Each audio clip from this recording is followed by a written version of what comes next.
जिन आप देख रहे हैं पाक न्यूज़ दुबई से और मैं हूं आपकी होस्ट नितराना। इस वक्त मौजूद हैं इंटरनेशनल वुमेन अवार्ड्स में। हमारे साथ मौजूद हैं शर्मिली मजलूम madam.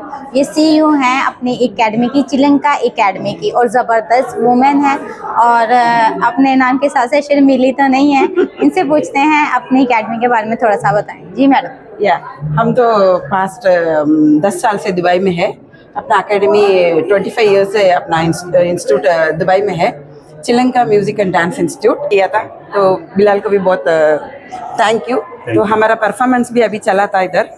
Assalamualaikum everyone, it's me Bilal Iqbal. I'm super happy because this is I'm doing second time it's International Women's Award and CEO नईमान इशारी, first of all thank you so much कि वो हमेशा से इतना खूबसूरत इवेंट्स अरेंज करती हैं हम सब के लिए और जो डिज़र्विंग है उनको अप्रिशिएट करते हैं।